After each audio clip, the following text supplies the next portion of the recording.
teman-teman, perkenalkan nama aku Mayang Sari. Nah, di video kali ini aku sama dua teman aku akan sama-sama menjelaskan materi penting yang harus kalian pahami dalam ilmu biologi, yaitu sistem saraf. But before you watching our video, kalian harus siapkan pulpen dan kertas atau alat apapun yang bisa kalian gunakan untuk mencatat materi apa saja yang harus kalian pahami pada pembelajaran kali ini. Untuk itu, mari kita masuk pada materi yang pertama. Nah, masuk pada penjelasan materi yang pertama atau neuron. Neuron apa sih yang kalian pahami terkait neuron? Nah, sebelum itu kita flashback dulu nih pada pemahaman kalian yang lalu tentang pengertian dari sistem saraf. Ada yang masih ingat pengertian apa saja yang dimaksud dari sistem saraf itu sendiri? Nah, aku kasih tahu ya, sistem saraf merupakan suatu sistem koordinasi yang bertugas untuk menyampaikan stimulus atau biasa kita kenal dengan sebutan rangsangan ke sistem saraf pusat yang dimana berupa otak dan juga sumsum tulang belakang. Nah, itulah tadi pengertian dari sistem saraf. Selanjutnya kita masuk pada penjelasan materi, yaitu neuron atau sel saraf. Untuk itu silahkan simak video berikut agar kalian lebih memahami materi kita hari ini. Neuron. Nah, neuron ialah unit struktural dan fungsional yang dasar dari sistem saraf yang sifatnya itu adalah eksitabel atau peka terhadap rangsangan. Nah, neuron itu sendiri kita ketahui fungsi utamanya yaitu untuk mengirimkan dan memproses informasi dalam tubuh hewan ataupun manusia. Nah, hal ini penting untuk mengetahui struktur khas dari neuron itu sendiri. Oke, untuk macam-macam dari sel saraf atau neuron, di mana kita ketahui dibagi menjadi 3. Ini berdasarkan atas fungsinya. Yang pertama ada sel sensorik. Nah, sel sensorik ini juga biasa kita kenal dengan sebutan sel indera karena fungsinya itu untuk menghantarkan impuls dari reseptor di tubuh ke sistem saraf pusat atau otak dan sumsum tulang belakang. Yang kedua ada sel saraf motorik.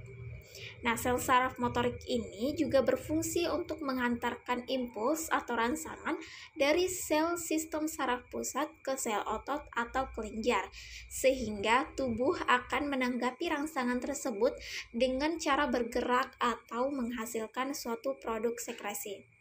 Nah, yang ketiga ada sel saraf konektor atau biasa kita kenal dengan sebutan sel saraf intermediate.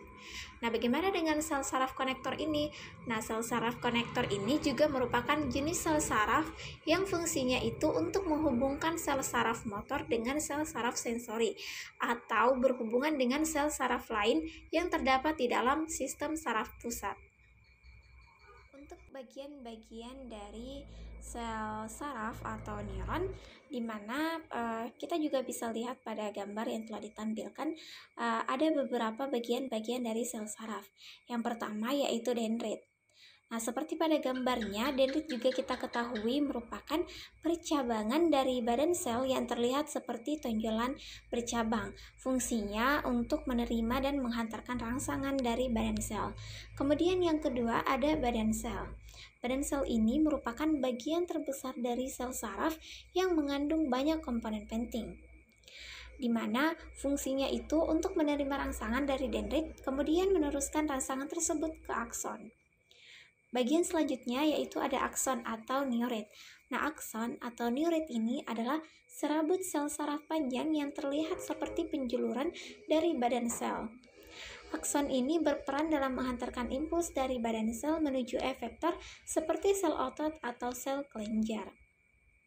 Kemudian yang selanjutnya ada selaput myelin. Nah, selaput atau selubung myelin ini adalah selaput pembungkus dari neurit. Nah, selubung myelin tersusun dari lemak yang dikelilingi oleh sel sakuan. Fungsinya yaitu untuk melindungi sel saraf dari kerusakan dan mencegah bocornya impuls serta mempercepat hantaran impuls yang masuk. Kemudian bagian selanjutnya adalah ada sel sakuan. Nah, sel sakuan ini adalah sel yang mengelilingi selubung myelin. Nah, nama dari sel ini diambil dari nama penemunya yaitu Theodor Sakuan, yaitu seorang ilmuwan dari Jerman. Nah, sel sakwan berfungsi untuk mempercepat jalannya impuls atau rangsangan, kemudian menyediakan nutrisi bagi neuri dan membantu regenerasi dari neurit. Kemudian selanjutnya ada nodus Ranvier. Nah, nodus Ranvier ini berfungsi sebagai loncatan impuls saraf agar sampai lebih cepat ke tempat tujuan. Nah, nodus Ranvier ini mempunyai diameter sekitar 1 mikrometer dan ditemukan oleh Louis Anthony Ranvier. Nah, bagian selanjutnya yaitu ada sinapsis. Nah, sinapsis ini adalah celah yang terdapat pada pertemuan satu neuron dengan neuron yang lainnya. Selanjutnya berbicara tentang struktur atau komponen yang menyusun dari sistem saraf. Nah, kita ketahui bahwasanya penyusun ataupun struktur dari sistem saraf itu sendiri terdiri atas sel-sel. Nah, sel-sel apa yang dimaksud? Yaitu yang pertama, sel saraf atau neuron dan juga sel glial. Nah, untuk komponen-komponen dari sistem saraf itu sendiri, yang pertama ada neuron dan yang kedua ada sel glia atau neuroglia. Untuk penjelasan terkait neuron itu sendiri, teman-teman sekalian, saya rasa sudah paham ya. Kita tahu bahwasanya neuron ialah unit struktural dan fungsional yang dasar dari sistem saraf. Adapun macam-macam neuron yaitu sel saraf sensorik, sel saraf motorik, dan sel saraf konektor. Kemudian yang kedua ada sel glia atau neuroglia. Nah, neuroglia ini adalah sel yang berfungsi sebagai pendukung kerja sel saraf. Jadi mereka membantu sel saraf agar dapat menjalankan fungsinya dengan baik. Nah, jumlah sel glial adalah setengah jumlah sel saraf atau neuron. Adapun fungsi dari sel glia antara lain menyediakan nutrisi bagi sel saraf, mempertahankan keseimbangan tubuh, membentuk selubung myelin sel saraf, serta berpartisipasi dalam transmisi sinyal sistem saraf. Nah, untuk sel glia itu sendiri di mana kita ketahui mendominasi sistem saraf pusat atau otak dan sumsum tulang belakang, di mana antara lain ada mikroglia, astrosit, oligodendrosit, dan ependima. Nah, untuk mikroglia adalah tipe dari sel glial yang merupakan bagian dari sistem imun bagi sistem saraf pusat. Sedangkan untuk astrosit sendiri di mana sesuai dengan namanya bahwasanya astrosit merupakan sel glia yang mempunyai bentuk seperti bintang. Adapun fungsinya yaitu menyatukan antar neuron, perbaikan cedera otak, dan berperan dalam aktivitas neurotransmitter. Okay, I think enough from me. See you on the next video. Bye-bye. Assalamualaikum warahmatullahi wabarakatuh. Perkenalkan, nama saya Syahrir Manji dengan NIM 205111922 dari kelompok 2 akan menjelaskan sedikit mengenai fisiologi saraf. Yang pertama, sistem saraf pusat. Sistem saraf pusat terdiri atas otak dan sumsum tulang belakang. Sistem saraf pusat ini berfungsi sebagai pengendali utama pada tubuh. Sistem saraf yang mengatur pergerakan tubuh, misalnya saat tangan melakukan gerakan refleks ketika menyentuh mangkok bakso yang panas. Gerakan refleks itu tanpa disadari merupakan tugas dari saraf pusat. Otak dan sumsum tulang belakang yang menjadi pengendali tubuh manusia berada pada sistem saraf pusat. Hal ini karena sistem saraf pusat mampu mengolah informasi atau rangsangan yang diperoleh dari indera-indera tubuh. Informasi dari rangsangan tersebut disebarkan ke seluruh tubuh, sehingga tubuh bisa merespon gerakan apa yang harus dilakukan ketika menerima informasi tersebut.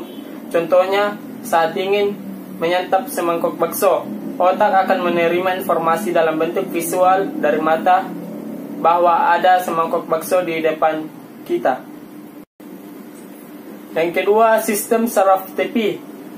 Berbeda dengan sistem saraf pusat, sistem saraf tepi tersusun dari semua saraf yang bercabang dari otak dan sumsum tulang belakang ke seluruh bagian tubuh. Fungsi sistem saraf tepi memungkinkan sistem saraf pusat untuk berkomunikasi dengan bagian-bagian tubuh. Sistem saraf tepi bekerja secara dua arah melalui saraf sensorik dan saraf motorik. Sistem saraf sensorik atau Aferen adalah saraf yang menerima rangsangan dari lingkungan sekitar yang bertugas untuk meneruskan informasi rangsangan yang didapat kepada otak.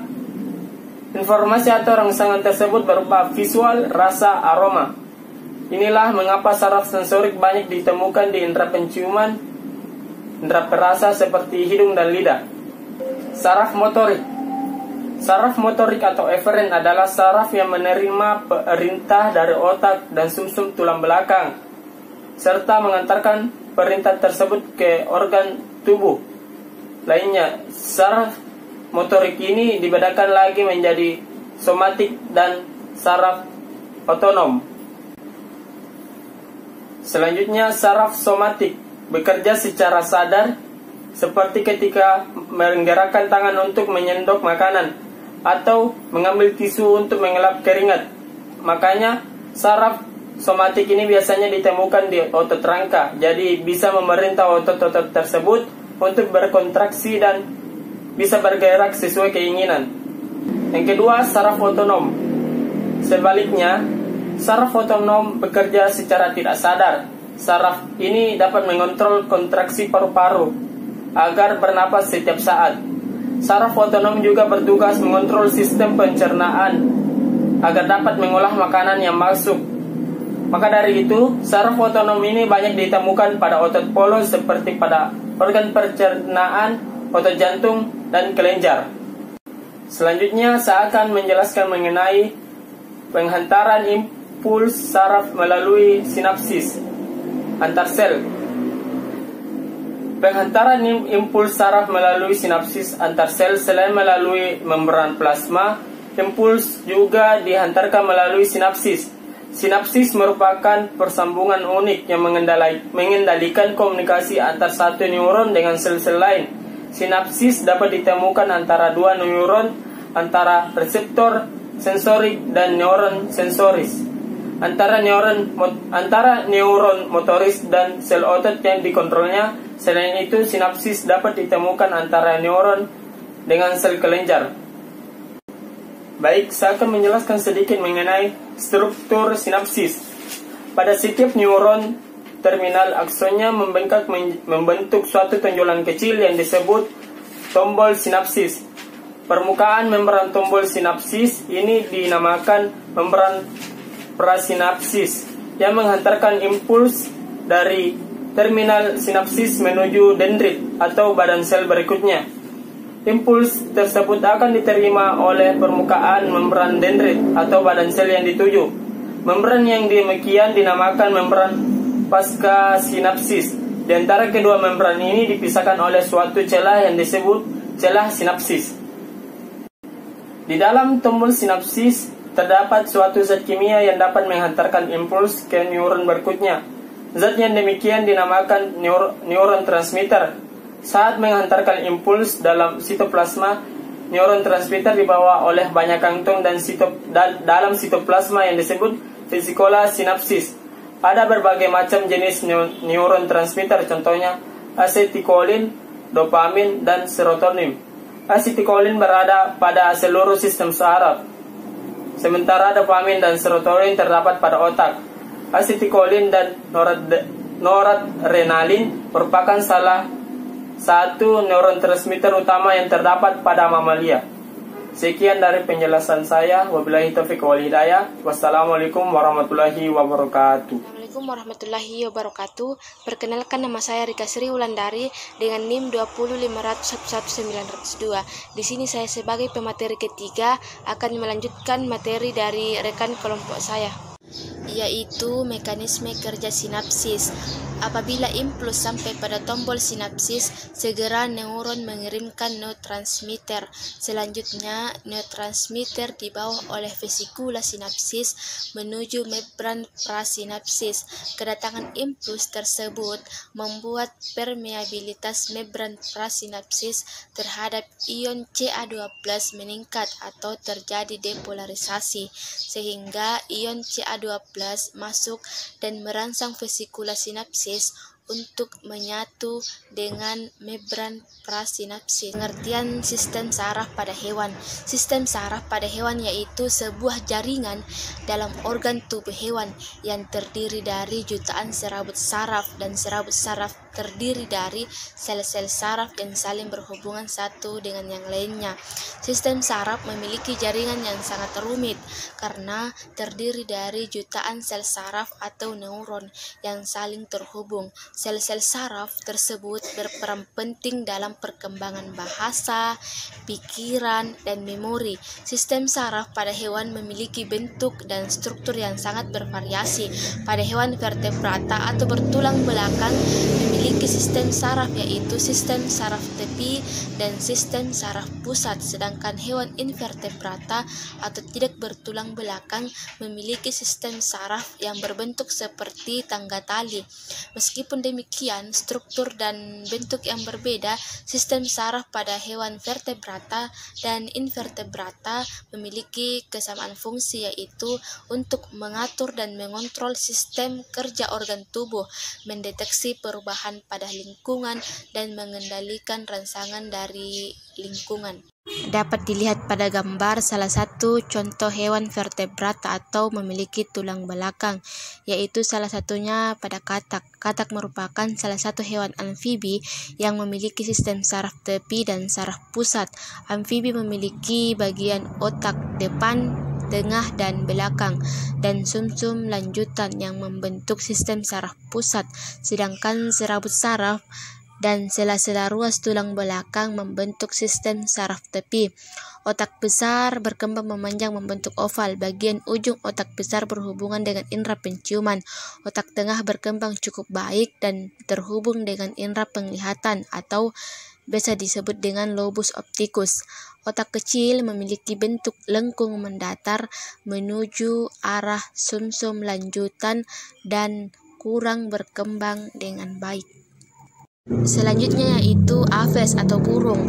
Aves memiliki sistem saraf tepi dan saraf pusat yang terdiri dari otak dan sumsum tulang belakang. Sistem saraf tepi terdiri dari serabut-serabut saraf yang berasal dari otak dan berasal dari sela-sela ruas tulang belakang. Otak burung aves terdiri dari otak depan, otak tengah, otak belakang, dan sumsum lanjutan. Contoh yang ketiga yaitu ikan. Ikan memiliki sistem saraf tepi dan saraf pusat yang terdiri dari otak dan sumsum lanjutan. Sistem saraf tepi terdiri dari serabut saraf otak dan sumsum tulang belakang. Otak ikan terdiri dari otak depan, otak tengah, otak kecil, dan sumsum lanjutan. Selanjutnya yaitu mamalia atau hewan menyusui. Sistem saraf pada hewan mamalia terdiri atas otak depan, tengah, dan belakang yang berkembang dengan baik. Hewan mamalia memiliki sumsum lanjutan dan sumsum tulang belakang atau sumsum spinal. Contoh yang terakhir yaitu pada reptil. Reptil memiliki sistem saraf tepi dan saraf pusat. Pada bagian otak besar yaitu lobus olfactorius adalah pusat penciuman yang berkembang baik sehingga membuat indera penciuman menjadi lebih tajam. Sistem saraf pada hewan invertebrata. Susunan saraf pada hewan invertebrata atau tidak bertulang belakang tentu berbeda dengan hewan vertebrata atau bertulang belakang. Hewan invertebrata memiliki sistem saraf seperti tangga tali. Bahkan pada beberapa jenis hewan invertebrata yang tidak memiliki sistem saraf, contohnya yaitu hewan bersel satu atau protozoa. Untuk lebih jelasnya lagi, mari kita simak penjelasan berikut mengenai sistem saraf pada hewan invertebrata. Contoh yang pertama yaitu cacing. Cacing memiliki sistem saraf dengan bentuk seperti tangga tali, memanjang dan arah kepala ke arah belakang atau bagian ekor. Pada bagian sistem saraf tangga tali terdapat berkas saraf yang membentuk simpul-simpul saraf yang disebut dengan ganglion atau ganglia atau jamak. Contoh selanjutnya yaitu serangga. Serangga memiliki sistem saraf tangga tali dan mirip dengan sistem saraf pada cacing tanah. Belalang memiliki sistem saraf yang terdiri dari ganglion kepala, ganglion bawah kerongkongan, dan ganglion ruas badan. Demikianlah video atau penjelasan yang sempat kami berikan. Lebih dan kurangnya mohon dimaafkan. Wassalamualaikum warahmatullahi wabarakatuh.